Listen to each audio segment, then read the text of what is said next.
Shalom Bapak Ibu Saudara sekalian, mari kita siapkan hati dan pikiran kita mau datang kepada Tuhan. Mari kita ambil waktu untuk saat teduh sejenak.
Mari jemaat dikasih Tuhan, kita bersama-sama bangkit berdiri.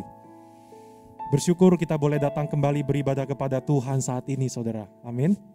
Meskipun kita sekarang kembali online, berada di rumah masing-masing, biarlah itu tidak menghilangkan kerinduan kita, semangat kita, sukacita kita ketika kita datang ke hadapan Tuhan. Amin, saudara. Jika ada amin, kita berikan tepuk tangan kepada Tuhan Yesus, Allah yang begitu sangat mengasihi kita, saudara. Mari bersama-sama kita mengarahkan hati pikiran kita kepada Dia saat ini. Ibadah ini kita mulai oleh pertolongan Allah Bapa, Putra dan Roh Kudus. Kasih karunia-Nya, damai sejahtera yang berlimpah-limpah menyertai setiap kita yang beribadah sekarang. Menyertai jalannya ibadah ini dari awal, pertengahan hingga akhirnya. Amin. Shalom Bapak Ibu Saudara sekalian. Mari kita sama-sama mau mengucap syukur kepada Tuhan kita karena kita diberi kesempatan untuk mengikuti ibadah online pada hari ini.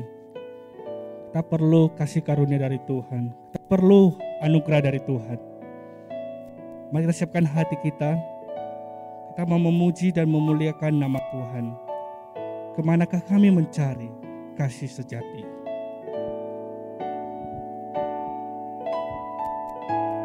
Kemanakah kami mencari kasih sejati? Kemanakah kami berseru saat badai datang menderu? Yang kami tahu Kau yang mampu pulihkan segala sesuatu. Kemanakah? Kemanakah kami mencari kasih sejati?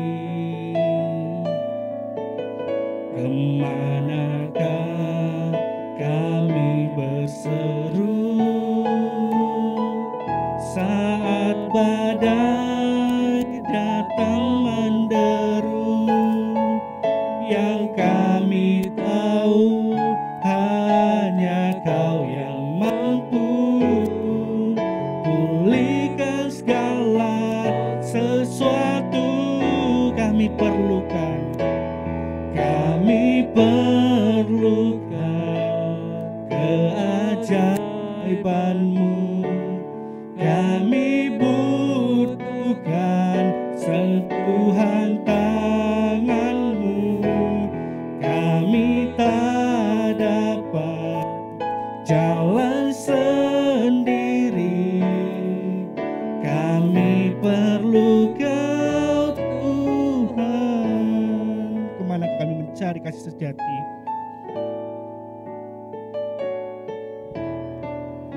Kemanakah kami mencari kasih sejati? Kemanakah kami berseru saat badai datang menderu? Yang kami tahu hanya Kau yang mampu pulihkan segala sesuatu. Kami perlukan keajaiban-Mu. Kami butuhkan sentuhan tangan-Mu. Kami tak dapat jalan sendiri. Kami perlu Kau, Tuhan. Kami perlu Kau, Tuhan.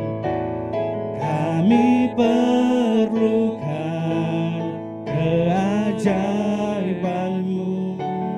Kami butuhkan sentuhan tangan-Mu. Kami tak dapat jalan sendiri.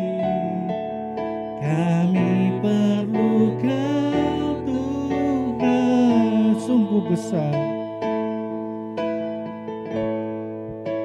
sungguh besar pengorbanan-Mu bagiku. Terlalu dalam untuk dimengerti. Sungguh besar,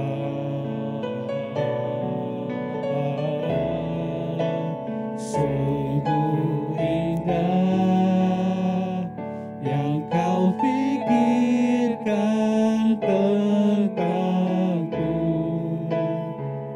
Tak terselami bagiku.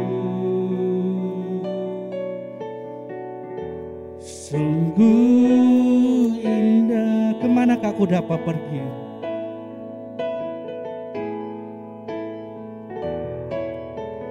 Kemanakah aku dapat pergi? Menjauhi Roh-Mu yang suci. Kau sahabat dan Kau dekat. Dan Kau dekat bahkan seluruh pengabdianku. Bahkan dengan seluruh pengabdianku, tak bisa membalas kesetiaanmu, sungguh mulia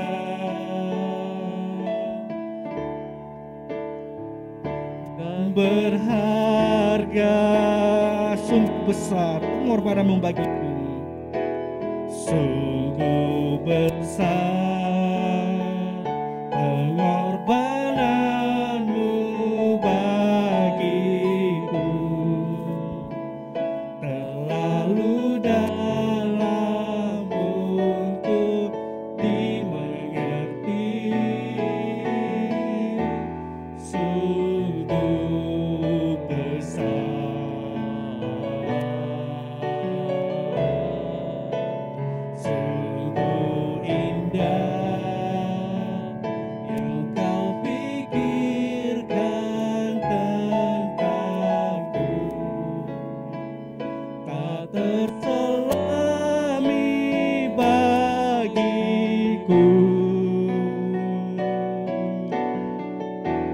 Sungguh dengan segenap hati kita mau katakan, sungguh besar pengorbananmu bagiku, sungguh besar pengorbananmu bagiku, terlalu dalam untuk dimengerti,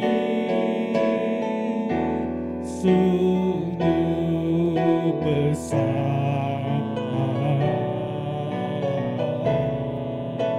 sungguh indah yang kau pikirkan tentangku, tak terselami bagiku,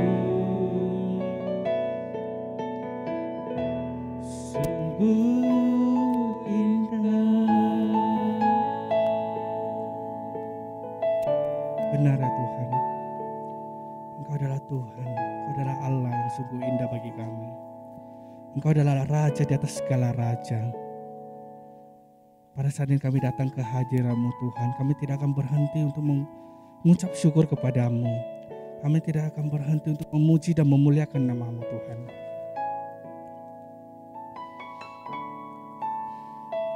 Bapa, saat ini kami datang dengan segala kesungguhan hati kami. Kami datang ke hadirat-Mu. Kami minta ampun atas segala dosa kami. Kami yakin dan percaya Tuhan, dengan segala kesungguhan hati kami, Kau akan mengampuni segala dosa kami Tuhan. Dan kami juga berdoa ya Tuhan untuk virus corona, untuk virus COVID-19 ini yang sedang naik-naiknya Tuhan di daerah Medan maupun di Pulau Jawa Tuhan. Kiranya Engkau yang berkati setiap kami Tuhan. Engkau menjauhkan virus itu dari kami Tuhan. Karena Engkau adalah Allah yang Maha Kuasa. Terima kasih Bapak yang kami serahkan juga ibadah ini ke dalam tangan-Mu. Kiranya Engkau berkati setiap kami yang mengikuti ibadah online ini. Engkau berkati setiap kami yang datang kepadamu Tuhan. Kami serahkan ibadah ini ke dalam tangan-Mu. Hanya di dalam nama Tuhan Yesus kami berdoa dan mengucap syukur. Amin. Mari kita bersama seluruh orang percaya di muka bumi ini mengiklankan pengakuan iman rasuli. Pengakuan iman rasuli. Aku percaya kepada Allah, Bapa yang Maha Kuasa, Khalik langit dan bumi, dan kepada Yesus Kristus, Anak-Nya yang tunggal, Tuhan kita, yang dikandung dari Roh Kudus, lahir dari anak darah Maria, yang menderita sengsara di bawah pemerintahan Pontius Pilatus, disalibkan, mati dan dikuburkan, turun ke dalam kerajaan maut. Pada hari yang ketiga, bangkit pula dari antara orang mati, naik ke surga, duduk di sebelah kanan Allah, Bapa yang Maha Kuasa. Dan dari sana ia akan datang untuk menghakimi orang yang hidup dan yang mati. Aku percaya kepada Roh Kudus, gereja yang kudus dan am, persekutuan orang kudus, pengampunan dosa, kebangkitan tubuh, dan hidup yang kekal. Amin. Bapak Ibu Saudara, kita ingin melihat dunia kita itu bebas dari COVID. Dan juga bangsa Indonesia kita terbebas dari COVID-19 ini. Dan juga kita ingin hidup di dalam jalan kebenaran Tuhan. Mari kita bersama-sama, kita mau berdoa bagi bangsa kita ini. Syukur untuk setiap rencanamu dan rancanganmu yang mulia Tuhan.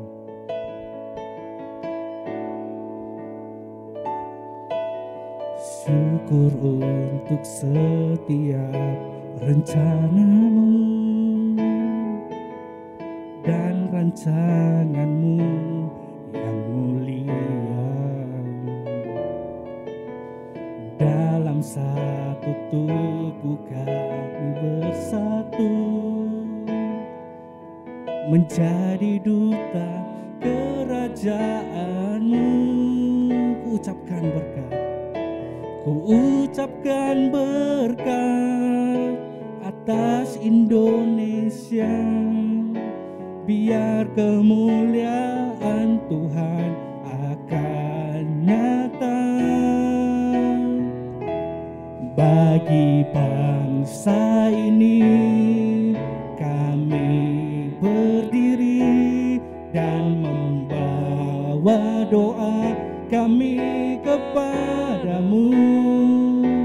Sesuatu yang besar pasti terjadi dan mengubahkan negeri kami. Hanya nama-Mu Tuhan ditinggikan atas seluruh bumi. Kami rindu melihat Indonesia pulih dari semua problema. Kami rindu melihat Indonesia pulih dari semua problema. Hidup dalam jalan kebenaran-Mu, pancarkan terang kemuliaan-Mu. Ku ucapkan berkat, ku ucapkan berkat atas Indonesia. Biar kemuliaan Tuhan akan nyata bagi bangsa ini. Kami berdiri dan membawa doa kami kepadamu. Sesuatu yang besar pasti terjadi dan mengubahkan negeri kami. Hanya nama-Mu Tuhan ditinggikan atas seluruh bumi. Bagi bangsa ini kami berdoa. Bagi bangsa ini kami berdiri dan membawa doa kami kepadamu. Sesuatu yang besar pasti terjadi dan mengubahkan negeri kami. Hanya nama-Mu Tuhan ditinggikan atas seluruh bumi. Hanya nama-Mu Tuhan ditinggikan, hanya nama-Mu Tuhan. Hanya nama-Mu Tuhan ditinggikan atas seluruh bumi.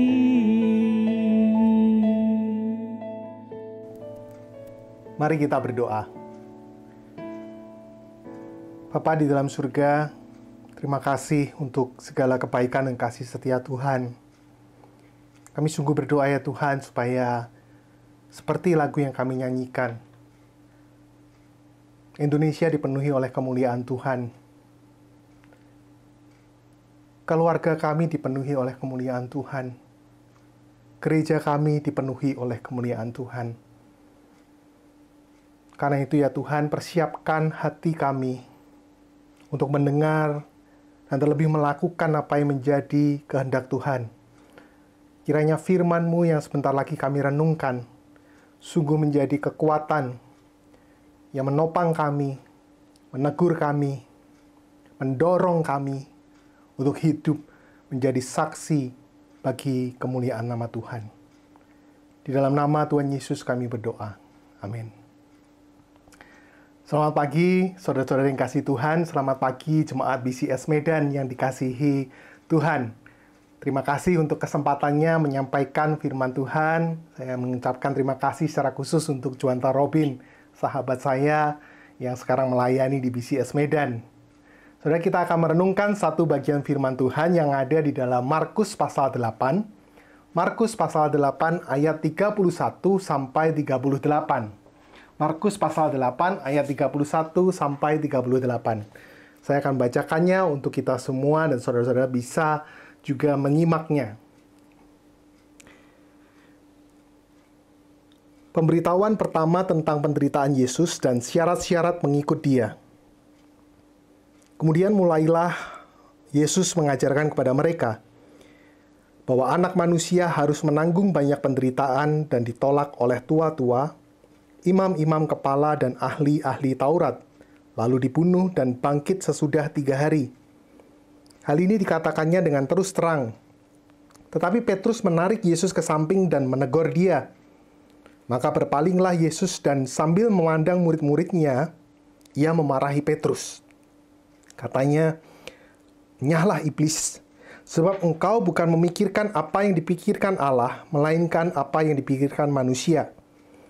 Lalu Yesus memanggil orang banyak itu dan murid-muridnya, lalu berkata kepada mereka, "Setiap orang yang mau mengikut aku, ia harus menyangkal dirinya, memikul salibnya, dan mengikut aku.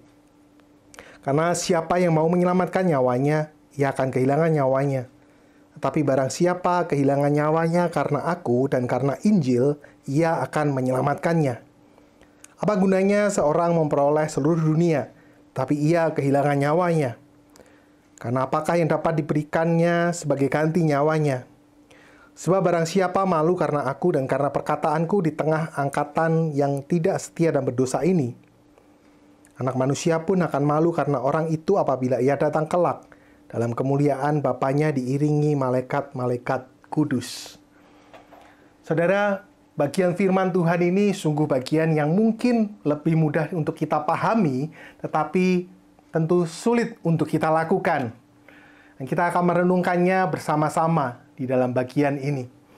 Saudara, di awal Februari ini ada film dokumenter dari Netflix yang viral berjudul Tinder Swindler. Film ini mengulas kisah nyata tentang penipuan berskala internasional yang dikerjakan oleh Simon Leviev, laki-laki tampan dari keturunan Israel dengan korban beberapa wanita. Jadi Simon ini mengiklankan dirinya di Tinder, aplikasi cari jodoh online, untuk mencari pasangan. Dan dia memoles citra dirinya dengan postingan foto-foto yang super keren yang menceritakan kalau dia ini anak sultan dari keluarga pengusaha berlian skala dunia. Dan pekerjaannya itu mentereng sekali. Dia CEO dari perusahaan berlian keluarganya.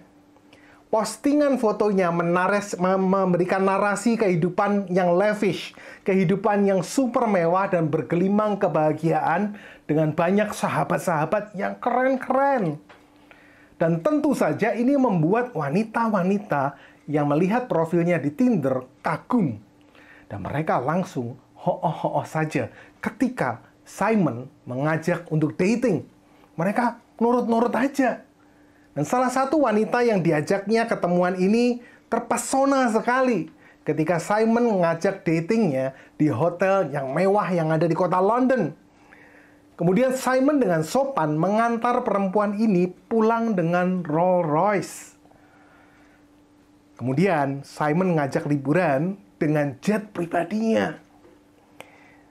Lalu setelah mereka berpacaran beberapa waktu, di mana Simon ini dalam prosesnya terus memberikan hujan berkat untuk wanita itu, dikasih kado-kado yang mewah, diajak makan di resto yang super keren, diajak staycation di suite room hotel yang prestisius. Wanita ini kemudian benar-benar tersungkur di hadapannya dan rela untuk memberikan segala-galanya untuk mengikut Simon, bahkan memberikan yang dia tidak punya. Di mana wanita-wanita ini berhutang miliaran di banyak bank untuk membantu Simon yang katanya lagi BU, butuh uang. Karena dia lagi perang bisnis dan asetnya dibekukan sementara. Wah, lihai sekali nih orang, saudara. Dan dia bisa menipu banyak korban. Singkat cerita, Simon ini berhasil menyedot uang dari banyak wanita dengan iklan self-branding yang kuat. Bukankah cerita seperti ini banyak terjadi di sekitar kita, saudara?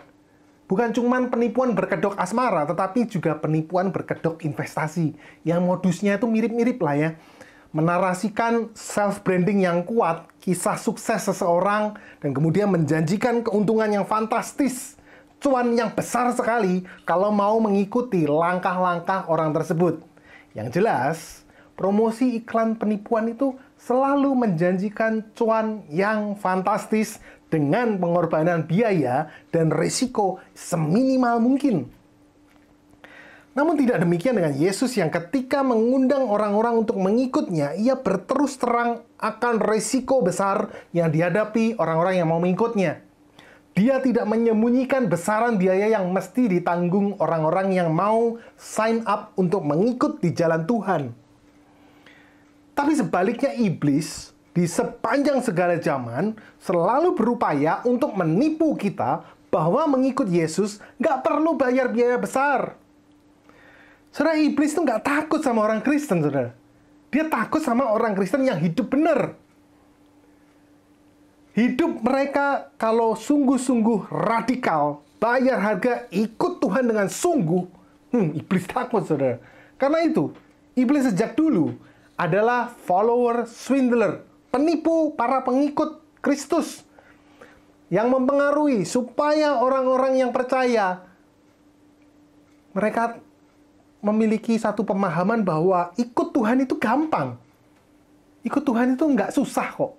Ya, yang penting kamu percaya sajalah. Apapun yang kamu inginkan, Tuhan akan berikan. Bahkan, iblis berusaha menyembunyikan fakta bahwa ikut Tuhan itu nggak perlu bayar harga. Sehingga orang-orang Kristen banyak sekali yang seperti macan ompong, nggak punya kuasa di dalam dirinya. Nah, di saat itu, orang-orang Yahudi juga berusaha menyembunyikan besarnya biaya untuk mengikut Tuhan. Jadi orang-orang Yahudi itu selain mereka memiliki kitab suci Perjanjian Lama, mereka juga memegang Targum. Ini kitab pengajaran para rabi Yahudi. Di dalam kitab-kitab Targum ini mereka meneliti dengan detail siapa dan seperti apa Mesias ini. Sebab konsep Mesias sesungguhnya adalah inti dari Perjanjian Lama. Dan mereka sungguh-sungguh meneliti itu. Kita bisa melihat di dalam Perjanjian Lama bahwa gambaran Mesias itu sebenarnya cukup kompleks, multidimensi. Misalnya Mesias itu adalah sang raja. Dia juga sang gembala. Dia bukan hanya sang gembala, dia juga sang pembebas. Dia juga dikenal sebagai sang penebus. Dan tentu saja, dia juga sebagai sang hamba Allah yang menderita. Gambaran Mesias yang menderita ini dengan jelas sekali ada di dalam Yesaya pasal 53, Mazmur 22, dan kitab Zakaria pasal 7-14. Nah, di sini problemnya, saudara. Di dalam kitab Targum Yahudi, identitas Mesias sebagai sang hamba Allah yang menderita itu mereka revisi, mereka melakukan editing. Mereka menolak identitas Mesias demikian, sebab tidak cocok dengan pengharapan Israel yang melihat Mesias ini sebagai raja yang membawa kemenangan bagi bangsa Israel. Di dalam pikiran mereka, bagaimana mungkin identitas Mesias sebagai sang hamba Allah yang menderita itu cocok dengan ide mereka tentang kemenangan, dengan kejayaan bangsa Israel. Bagaimana mungkin kemenangan itu bisa bersatu dengan penderitaan bahkan kematian? Ini salah. Dan kitab Targum ini menafsirkan ulang bahwa yang menderita itu bukan Mesias, tetapi umat Allah yang berdosa. Karena itu orang-orang Yahudi punya kesepakatan umum, punya konsensus umum bahwa ajaran Mesias yang menderita itu mesti ditolak. Tidak heran mereka menolak Yesus yang tersalib sebagai Mesias. Saudara, Petrus sebagai orang Yahudi, dia juga menolak ajaran Yesus ketika Yesus mengajarkan bahwa anak manusia atau Mesias, yaitu dirinya sendiri, harus menderita, ditolak, dan dibunuh. Di sini tertulis Petrus tuh menarik Yesus dan menegurnya. Teguran ini lebih tepat diartikan di dalam bahasa aslinya disebut sebagai hardikan. Yang dalam bagian lain di dalam Alkitab dipakai ketika misalnya Yesus menghardik angin ribut dan Yesus menghardik roh-roh jahat, supaya roh-roh jahat itu keluar dari seseorang. Saudara, saat ini saya juga melayani sebagai seorang dosen di UPH. Saya bisa memahami kalau mahasiswa itu tidak sependapat dengan saya.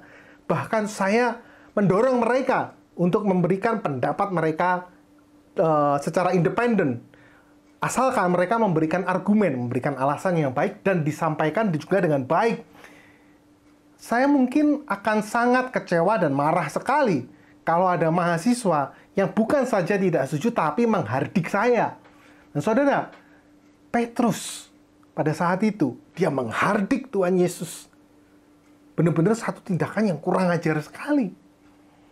Yang mengherankan, di bagian sebelumnya, Petrus ini disebut Yesus sebagai batu karang.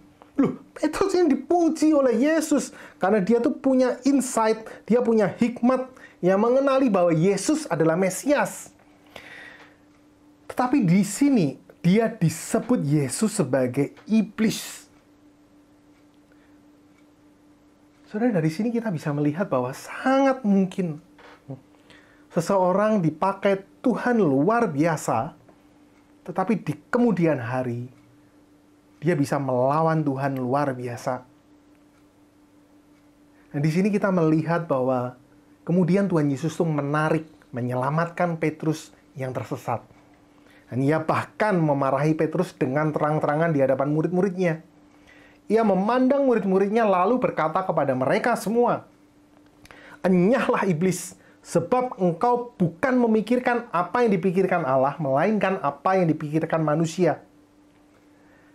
Saudara, kalau kita mikir ya, mungkin kita bisa mikir, kenapa ya Tuhan Yesus kok galak banget gitu loh. Kenapa harus ngegas sampai segitunya di hadapan umum? Benar, memang Petrus ini kurang ajar menghardik Yesus, tapi kan dia melakukannya diam-diam, menarik Yesus ini ke samping. Nah, sekarang Tuhan Yesus kok sepertinya mempermalukan Petrus. Saudara mungkin bisa menerima ya kalau ditegur keras sama bos di ruang kantornya secara pribadi. Tapi kalau ditegur keras di hadapan teman-teman sekerja, itu wah, gimana rasanya ya?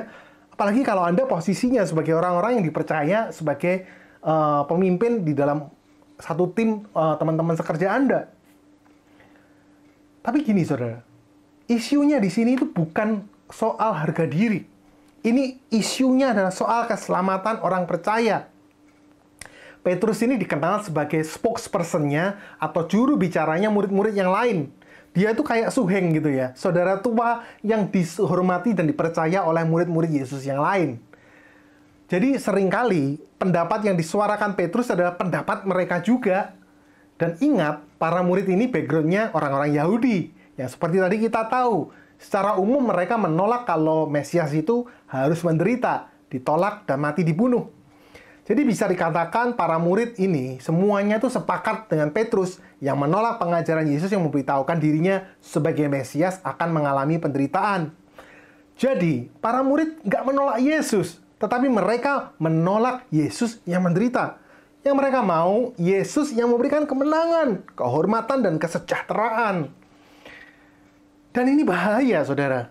Karena bukan saja mereka memaksakan agenda atau pikiran hasrat pribadi mereka untuk mengontrol Tuhan, tetapi mereka dipakai iblis di dalam prosesnya. Karena itu, saudara, kemarahan Yesus pada Petrus ini dialamatkan juga pada murid-muridnya yang lain. Dan tentu saja termasuk kita. Sebagai murid Yesus yang pada hari ini seringkali memaksakan pikiran dan hasrat kita untuk mengontrol Tuhan, seakan-akan Tuhan bisa kita kontrol. Saudara, perkataan Tuhan Yesus yang menyebut Petrus sebagai iblis ini mengingatkan kita pada pencobaan iblis terhadap Tuhan Yesus di padang gurun, yang memberikan iming-iming reward pada Tuhan Yesus akan kemuliaan dunia kalau Tuhan Yesus mau menyembah iblis.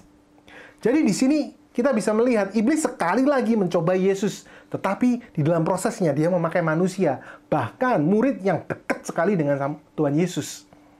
Sekali lagi, sangat mungkin kita dipakai oleh iblis sekalipun kita percaya sama Tuhan. Dan ini akan terjadi kalau mindset pikiran kita nggak mau nurut sesuai apa mau Tuhan dan memaksakan pikiran kita untuk dituruti oleh Tuhan. Lalu apa yang mesti dikerjakan oleh murid-murid Yesus? Tuhan Yesus kemudian memanggil orang banyak. Bukan hanya murid-muridnya, dan dia berkata demikian. Setiap orang yang mau mengikut aku, ia harus menyangkal dirinya, memikul salibnya dan mengikut aku. Di sini kita melihat bahwa panggilan mengikut Yesus dengan cara menyangkal diri, memikul salib, bukan hanya dialamatkan pada murid-murid Yesus yang mungkin hari ini orang-orang memahaminya sebagai hamba-hamba Tuhan sepenuh waktu, penginjil, pendeta, tetapi semua orang percaya. Semua orang percaya dipanggil Tuhan untuk hidup radikal, hidup sungguh-sungguh buat Tuhan. Semua orang percaya dituntut Tuhan untuk hidup mati-matian bagi kerajaan Allah. Saudara, saya kadang bingung dengan teman-teman saya yang bilang bahwa mereka tuh salut sama saya gitu. Wah, kagum saya lihat kamu sama istri ya, berkorban meninggalkan pekerjaan yang lama dan kemudian masuk seminari menjadi hamba Tuhan sepenuh waktu. Kok bisa ya kamu itu seberani itu? Saudara, saya bingung karena seakan-akan gitu ya, mereka yang jadi hamba Tuhan sepenuh waktu itu pengorbanannya itu lebih banyak, dan mereka yang nggak jadi hamba Tuhan sepenuh waktu nggak dituntut Tuhan untuk berkorban banyak gitu ya. Nah, semua orang percaya di mau Tuhan untuk all out. Semua orang percaya di mau Tuhan untuk all in, habis-habisan ikut Tuhan. Mungkin banyak orang percaya nggak dipanggil untuk jadi hamba Tuhan sepenuh waktu, di mana mereka nggak harus meninggalkan pekerjaan sekulernya untuk menjadi hamba Tuhan sepenuh waktu. Tapi mereka harus memberikan pekerjaannya, bahkan seluruh hidupnya, untuk Tuhan. Dan itu nggak mudah, saudara. Sebaliknya, iblis sepanjang zaman selalu menipu orang-orang percaya kalau ikut Yesus itu mudah. Kalau ikut Yesus itu bahkan kehidupanmu akan baik-baik saja. Lalu apa yang mesti kamu lakukan?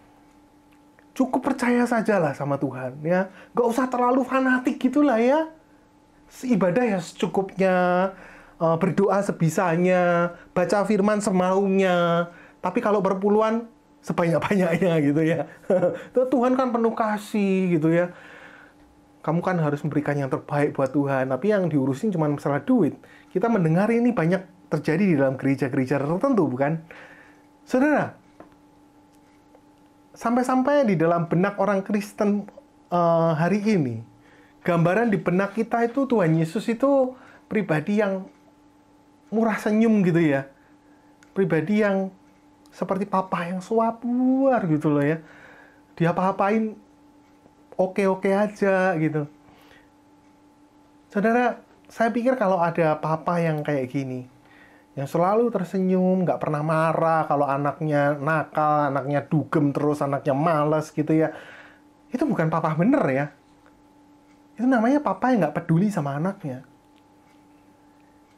Saudara, puji Tuhan ya, kalau hari ini mungkin kita sedang mengalami didikan Tuhan. Kita mungkin juga pernah mengalami kemarahan Tuhan. Itu berarti saudara itu anaknya. Saudara itu anak Tuhan.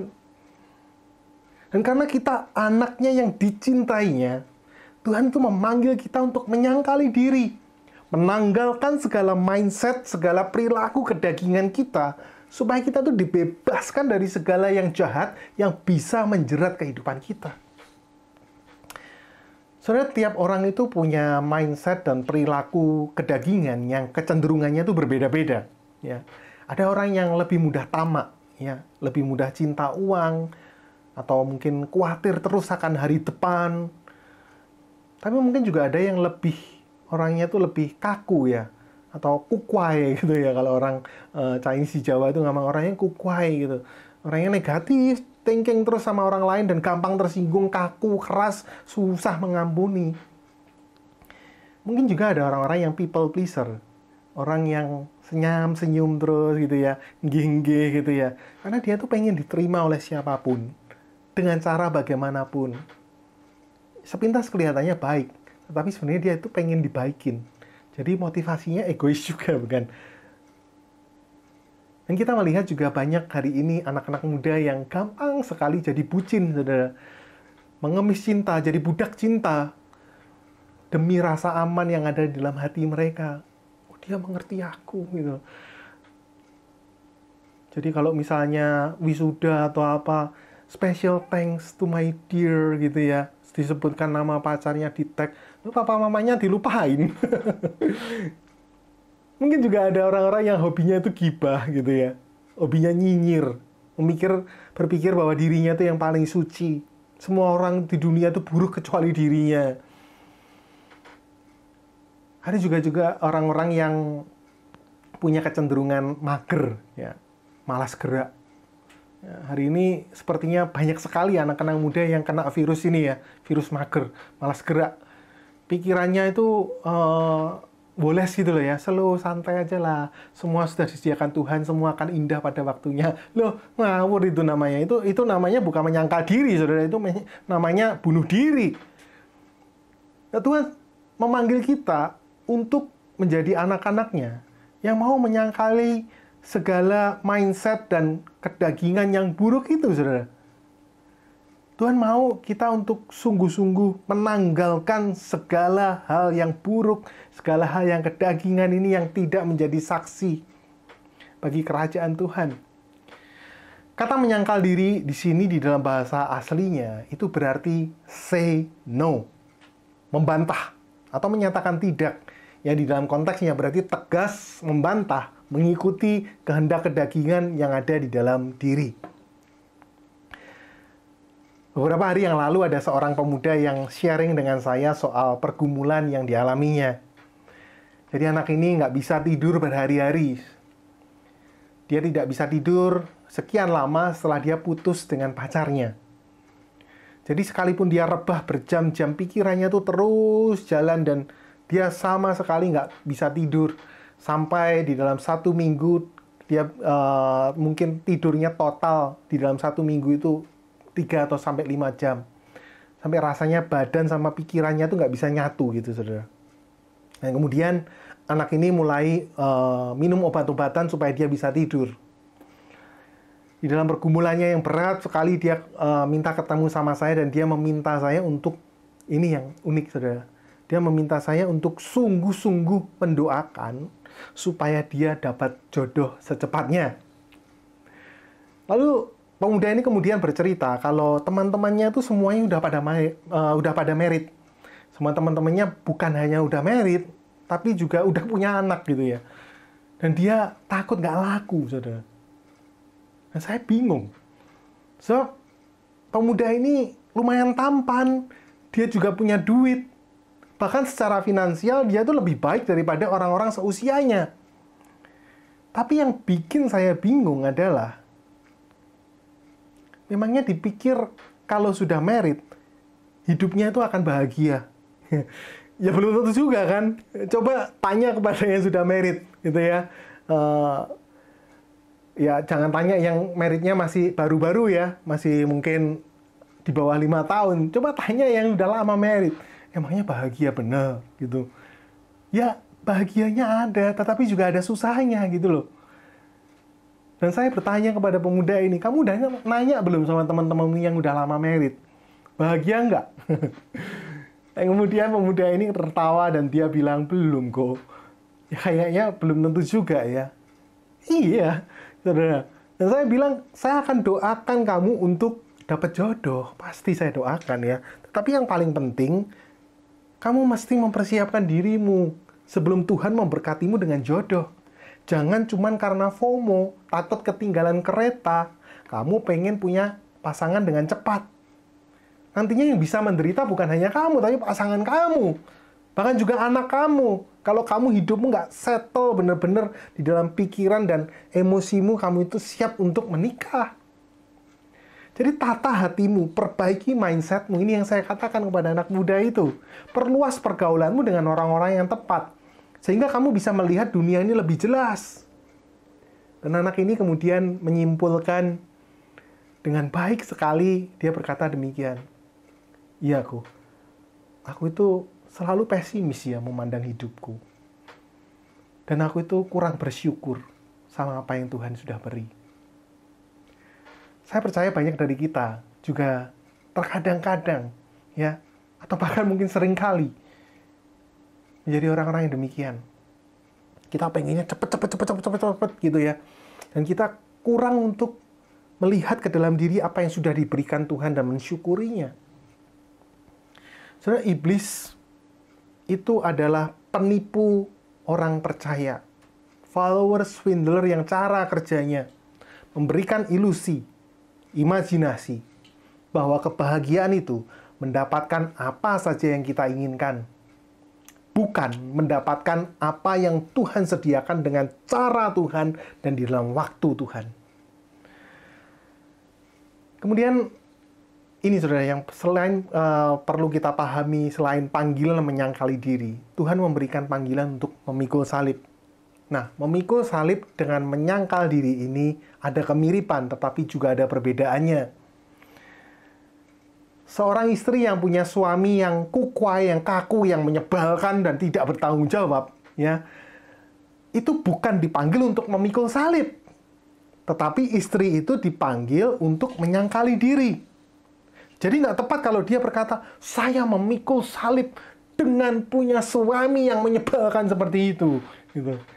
Lah yang milih dia kok nyalahin Tuhan kesannya gitu kan.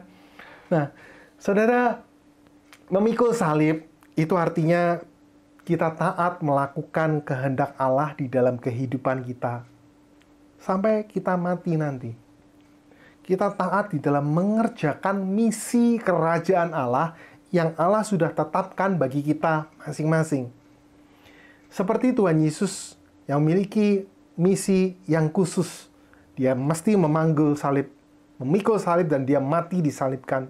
Bukan karena ia berdosa, tetapi karena ia taat kepada Allah yang memiliki rencana besar, Allah Bapa yang pengen menebus manusia, yang rindu untuk menebus manusia yang berdosa ini.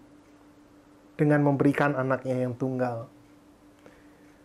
Dan tentu saja, ketika kita merenungkan bagian ini, kita berarti mesti juga mematikan kedagingan kita.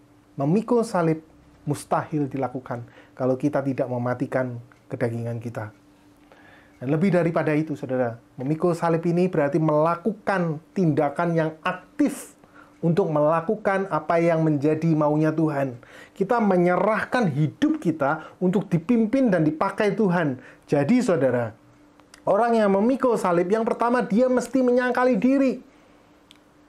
Tetapi dia bukan hanya menanggalkan kedagingan, dia juga harus mengejar kehendak Tuhan yang secara spesifik ada di dalam hidupnya. Apa yang Tuhan mau. Saudara, semua orang di dalam kehidupan ini pasti menderita.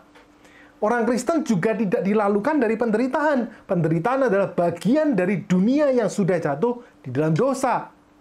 Namun kita memiliki panggilan untuk bukan hanya menderita demi penderitaan itu. Kita dipanggil untuk menderita bagi Kristus. Di mana kita hidup di dalam kehidupan dunia ini yang dibebaskan dari dosa. Sekali lagi, menderita bagi Kristus adalah bagian dari murid-murid Kristus untuk kita bisa hidup di dalam dunia yang dibebaskan dari dosa dan menyatakan kehidupan. Hidup yang kekal kepada semua orang. Ini berarti kamu menyerahkan agenda hidupmu untuk rela diarahkan Tuhan kemana Tuhan mau. Alkitab The Message memberikan terjemahan yang baik sekali, saudara. Yang mengkalimatkan ulang perkataan Tuhan Yesus demikian. Anyone who intends to come with me has to let me lead. You are not in the driver's seat. I am. Setiap orang yang mau mengikut aku, mesti mau aku pimpin. Kamu bukan pengemudinya, akulah pengemudinya. Demikianlah Tuhan Yesus mengatakan kepada kita semua, saudara. Dan bukankah di dalam kehidupan kita ini, kita seringkali berpikir bahwa kita ini pengemudinya. Kita yang berkuasa, mau kemana? Kita yang berkuasa, kita mau sama siapa, dan bahkan kita berpikir bahwa kita bisa menentukan mau secepat apa dalam kehidupan ini. Tapi pernah nggak, saudara, sebelum kau melangkah, berpikir bahwa apa ya, kemana ya Tuhan mau saya untuk melangkah? Kemana ya Tuhan itu mau untuk saya itu mengarahkan cita-cita saya, pekerjaan saya? Saudara, barangkali juga kita berpikir bahwa ya Tuhan itu pengemudinya, ya kita percaya itu. Tetapi mungkin kita menganggap Tuhan itu seperti sopir Grab yang bisa kita atur-atur, ya. Dan ketika dia tidak bisa memberikan pelayanan yang baik untuk kita, tidak bisa mengantarkan kita dengan cepat ke tujuan yang kita mau, kita memberikan dia bintang 1, saudara. Ya, kita berkata Tuhan itu jahat, ya. Saudara, Tuhan Yesus berkata demikian. Karena siapa yang mau menyelamatkan nyawanya, ia akan kehilangan nyawanya. Tetapi barang siapa kehilangan nyawanya karena aku dan karena Injil, ia akan menyelamatkannya. Apa gunanya seseorang memperoleh seluruh dunia tetapi ia kehilangan nyawanya? Di bagian ini, di dalam konteks dan bahasa aslinya, Tuhan Yesus menggunakan istilah yang ada di dalam dunia perdagangan, yaitu cuan dan rugi, ya, untung dan rugi. Siapa sih saudara yang nggak pengen dapat cuan? Ya, saya pikir semua orang pastilah pengen dapat cuan, dapat untung, ya. Tuhan juga ngerti kok kita itu pengen mendapatkan keuntungan. Tetapi dia mau meluruskan cara berpikir kita bahwa cuan itu bukan mendapatkan apapun yang kamu mau. Sebab seringkali yang kamu mau itu justru bisa membunuh jiwamu. Itu bukan cuan tetapi jebakan. Dan dengan ekstrim Tuhan itu berkata, bahkan kalaupun kamu dapat bisa meraih seluruh dunia ini, tapi kalau kamu kehilangan Tuhan, atau mungkin juga kamu kehilangan apa yang menjadi maunya Tuhan dan kamu melangkah seenak-enakmu dalam hidupmu, kamu nggak dapat cuan. Kamu bisa dapat hukuman. Di ayat 38 dikatakan demikian. Sebab barang siapa malu karena aku dan karena perkataanku di tengah-tengah angkatan yang tidak setia dan berdosa ini, Anak Manusia pun akan malu karena orang itu apabila ia datang kelak di dalam kemuliaan Bapanya diiringi malaikat-malaikat yang kudus. Saudara, ketika Tuhan Yesus menggunakan kata angkatan yang tidak setia ini, dia merujuk pada kejatuhan orang-orang Israel di zaman Perjanjian Lama dalam penyembahan berhala. Orang yang menyembah berhala itu menyembah Tuhan, ya. Tetapi mereka juga menyembah yang lainnya. Orang yang menyembah berhala itu mendua hati dalam hidupnya. Dan saya pikir banyak sekali orang-orang Kristen yang juga mendua hati. Mereka sepertinya menyembah Tuhan, tetapi tidak sepenuh hati, karena hatinya terikat kepada dunia. Saudara, Seringkali penyembahan berhala yang dilakukan oleh orang-orang Israel itu dilakukan karena mereka itu ingin menjadi seperti bangsa lain, mendapatkan kekayaan, mendapatkan jodoh, mendapatkan kekuatan, kehormatan seperti bangsa lain. Ya saudara, bangsa Israel itu FOMO, fear of missing out, takut ketinggalan zaman, takut ketinggalan kereta, ya. Saya pikir sampai hari ini pun orang-orang Kristen juga bisa jatuh ke dalam dosa yang sama. FOMO adalah tipuan yang ditabur oleh iblis di dalam pikiran kita. Sehingga kita sampai-sampai berpikir, kalau kita nggak seperti mereka ini, orang-orang yang ada di dalam Instagram saya, di dalam Facebook saya, mereka yang keren, mereka yang sukses, saya ketinggalan zaman, saya ketinggalan kereta, saya kalah, saya gagal. Jadi saudara, Tuhan itu pengen membuka pikiran dan hati kita. Cuan yang sesungguhnya bukanlah apa yang diajarkan atau ditaburkan oleh dunia ini. Kalau kamu pengen cuan untuk mendapatkan keuntungan dari kehidupan kekal itu, hiduplah menyangkal diri, mengatakan tidak pada kedagingan, dan memikul salib, mengerjakan apa yang dimau Tuhan dan nurut kemana Tuhan mengarahkanmu. Firman Tuhan memperingatkan bahwa cuan, keuntungan yang kamu hidupi, yang kamu dapatkan dari hidup mengikut jalan dunia, itu adalah jebakan. Segala ambisi, mimpi, dan trofi duniawi yang semua manusia gilai itu tidak berarti. Seringkali firman Tuhan menyatakan demikian. Bukankah Rasul Paulus juga mengatakan demikian, saudara? Sebaliknya, Tuhan Yesus berjanji dan firman Tuhan di dalam banyak bagian memberikan janji bahwa keuntungan yang kamu dapatkan ketika kamu mengikut Tuhan dengan sungguh-sungguh, itu sungguh berharga. Tuhan akan melimpahkan upah yang tidak bisa dibandingkan dengan segala kemuliaan dunia ini. Dan saya berdoa semoga semua saudara-saudara jemaat BCS Medan yang dikasihi oleh Tuhan bisa bukan hanya di dalam kehidupan ini selamat gitu loh, tetapi saudara memperoleh upah besar di dalam kerajaan sorga. Ya, saudara hidup menjadi orang Kristen bukan cuman sebagai orang-orang yang menunggu untuk transportasi ke surga, tetapi saudara mau dibentuk oleh Tuhan, ditransformasi oleh Tuhan, sehingga hidupmu bisa menjadi berkat yang besar buat orang lain, bisa menjadi kesaksian bagi nama Tuhan. Sehingga Tuhan melihat engkau dan Dia tahu bahwa engkau adalah anak yang dikasihinya yang mesti mendapatkan upah yang besar dalam kerajaan surga. Ya. Amin, saudara. Suatu saat nanti kita akan berjumpa di surga. Dan saya berharap kita semua sungguh-sungguh mendapatkan upah yang besar dari Tuhan. Mendapatkan perkenanan yang begitu indah dari Tuhan. Bahwa Dia berkata kepada kita semua, Kau adalah hamba-Ku yang setia. Kau telah mengerjakan yang terbaik dalam hidupmu. Mari kita berdoa. Bapa di dalam surga, berkatilah jemaat-Mu yang mendengarkan firman Tuhan, supaya hidup mereka sungguh-sungguh diubahkan oleh Tuhan. Mereka tidak ditipu oleh iblis di dalam dunia ini. Mereka tidak ditipu untuk mengikuti jalan dunia ini yang seringkali membuat kami tersesat, tidak mengejar apa yang menjadi maunya Tuhan.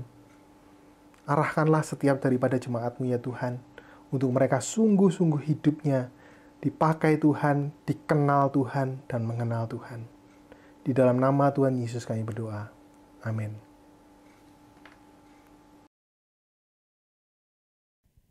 Terima kasih kepada Cuan Tawa Arthur yang telah menyampaikan firman Tuhan.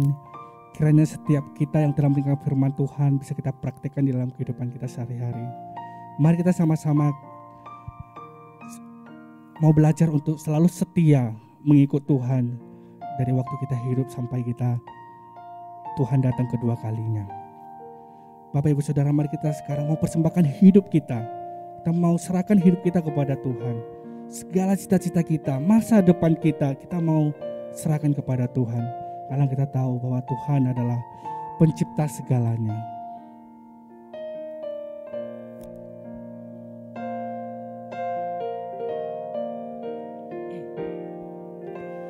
Tuhan, inilah hidupku, ku serahkan padamu segala cita-citaku, masa depanku menjadi milikmu. Jadikan kami terang di tengah kegelapan dunia, membawa bangsa-bangsa kepadamu. Tuhan, ini kerinduanku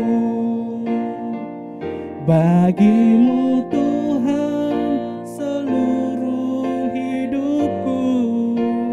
Pakailah Tuhan bagi kemuliaan-Mu, genapi seluruh rencana-Mu, sampai bumi penuh kemuliaan-Mu. Kita naikkan pujian sekali lagi. Tuhan, inilah hidupku, kami serahkan kepadamu. Tuhan, inilah hidupku,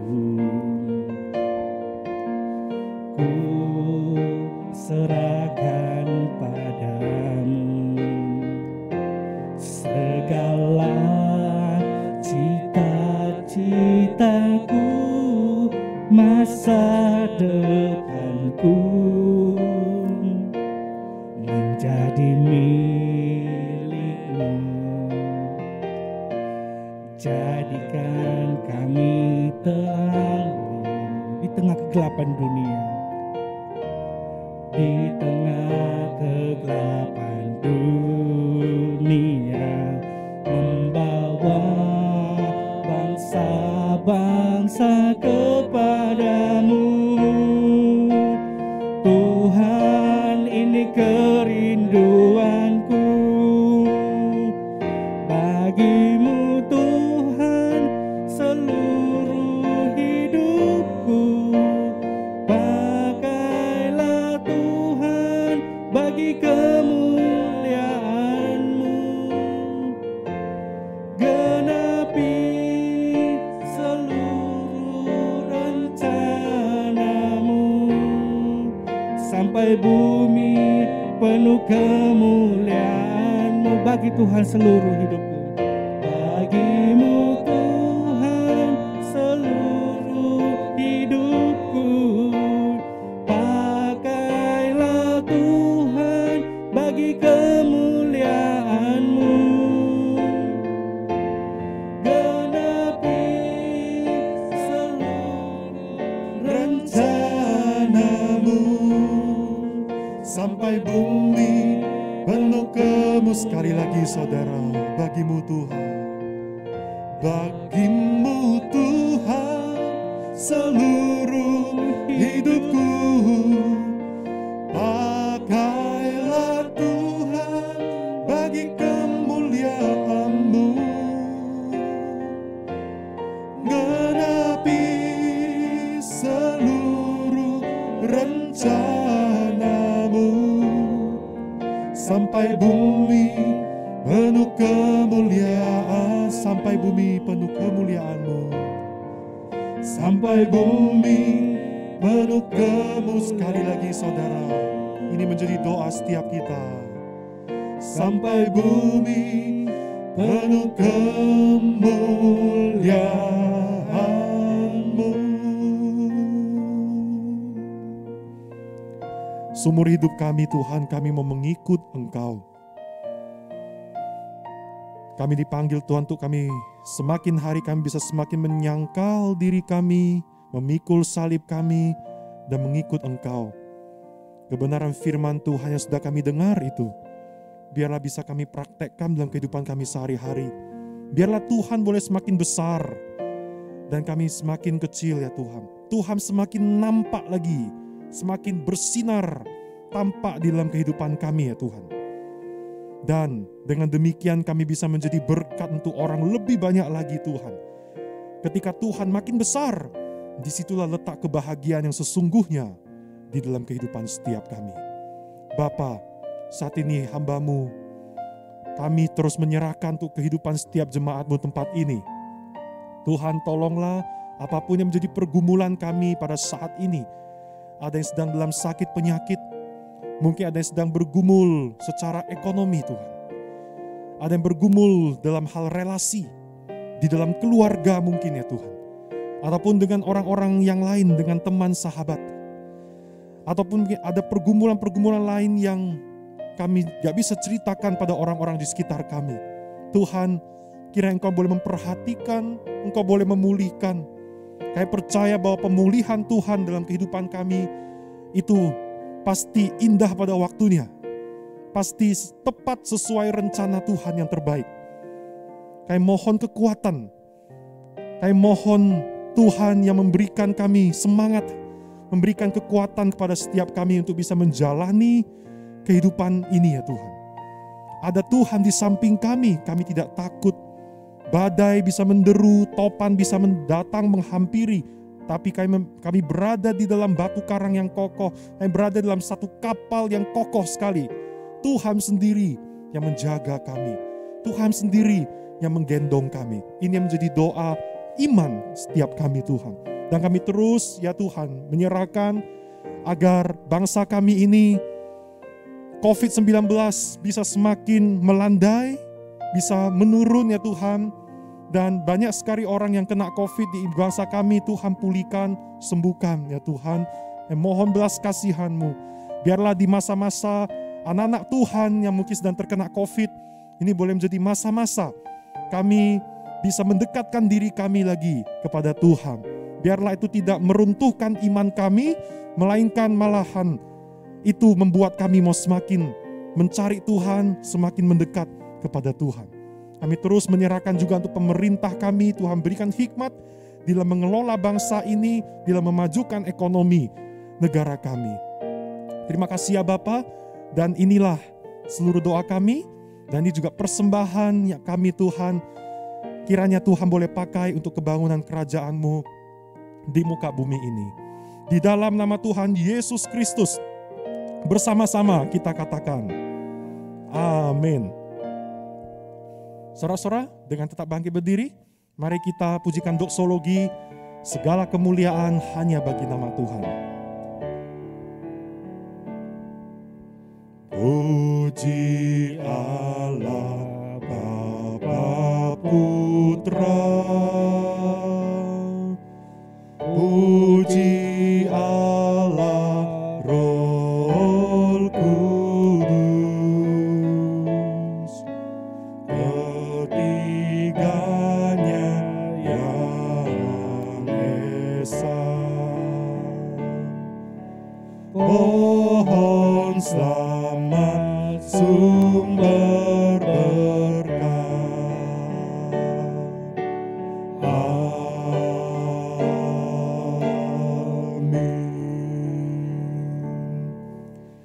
Kami mengucap syukur untuk ibadah yang kami ikuti pada hari ini Tuhan. Puji-pujian yang kami naikkan, firman Tuhan yang secara khusus kami dengar, sekali lagi boleh mengingatkan setiap kami, boleh menguatkan kami, dan kiranya Allah Roh Kudus menolong kami supaya kami bisa menghidupinya hari lepas hari.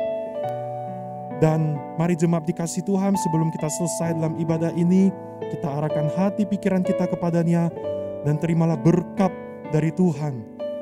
Kiranya kasih karunia yang berlimpah-limpah dari Allah Bapa, damai sejahtera dan sukacita dari Tuhan kita Yesus Kristus Sang Juru Selamat, penghiburan kekuatan dan penyertaan dari Allah Roh Kudus akan senantiasa menyertai kehidupan kita, memampukan kita untuk kita bisa hidup terus mengikut Yesus Kristus sampai akhir hidup kita. Mulai dari sekarang ini sampai selama-lamanya. Bersama-sama katakan amin.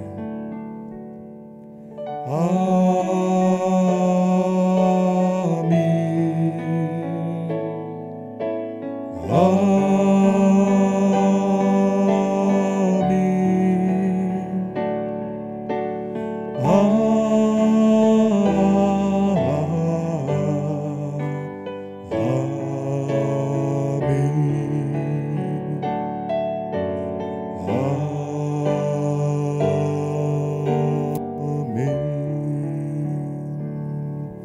Amin. Saudara, persilakan duduk kembali. Ibadah selesai setelah kita mendengarkan warta berikut ini.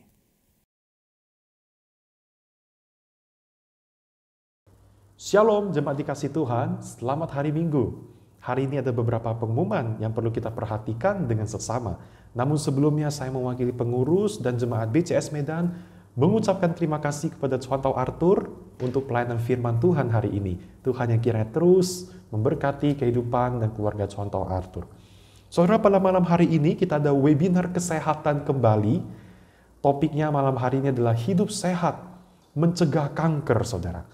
Tanggal 4 Februari yang lalu diperingati sebagai Hari Kanker Sedunia. Jadi saudara, malam hari ini kita akan sama-sama belajar. Di tanggal 20 Februari ini kita akan belajar untuk bagaimana kita bisa mencegah kanker. Saudara ya, sedini mungkin kita mau hidup sehat, saudara. Dr. Mutiara yang akan menyampaikan materi pada malam hari ini. Oleh karena itu ikutilah, ajak teman, ajak keluarga, saudara sahabat, ikutlah webinar malam hari ini. Jam 7:30 malam melalui aplikasi Zoom. Linknya sudah akan dikirimkan di grup saudara, di grup jemaat.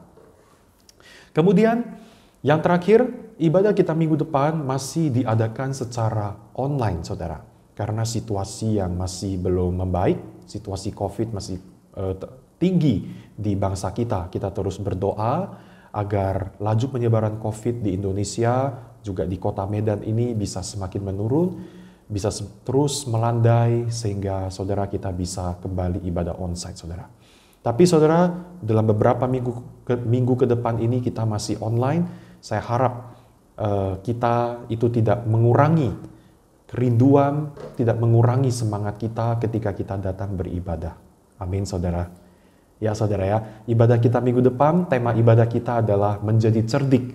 Kita akan belajar satu firman Tuhan yang menarik, yang penting bagi kehidupan setiap kita. Oleh karena itu tetaplah datang setia beribadah melalui saluran channel YouTube Bread Community Service Medan jam 10:30. Baik saudara, demikian saja warta pengumuman hari ini. Saya berharap kita semua tetap dalam keadaan yang sehat.